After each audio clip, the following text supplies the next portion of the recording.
কবিতা মালতীবালা বালিকা বিদ্যালয়, কবি জয় গোস্বামী। বেনি মাধব, বেনি মাধব, তোমার বাড়ি যাব। বেনি মাধব, তুমি কি আর আমার কথা ভাবো? বেনি মাধব, মোহনবাসী তমাল তরুমূলে বাজিয়েছিলে। আমি তখন মালতী স্কুলে ডেস্কে বসে অঙ্ক করি। ছোট্ট ক্লাস ঘর, বাইরে দিদিমণির পাশে দিদিমণির বর।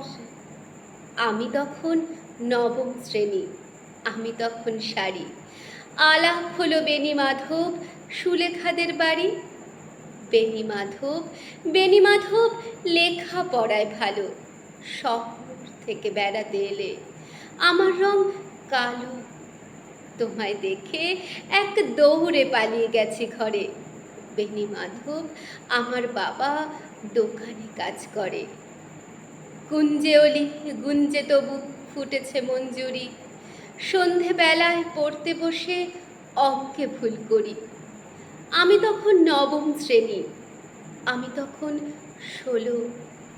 ব্রিজের ধারে বেনি মাধব লুকিয়ে দেখা হলো। বেনি মাধব, বেনি মাধব, এত দিনের পরে সত্যি বলো, সেসব কথা এখনো মনে পড়ে? সেসব কথা বলেছ তুমি তোমার প্রেমিকাকে? আমি কেবল একটি দিন তোমার পাশে তাকে দেখেছিলেম। আলোর নিচে অপূর্ব সে আলো, স্বীকার করি দুজনকেই মানিয়েছিল ভালো। জুড়িয়ে দিল চোখ, আমার পুড়িয়ে দিল চোখ।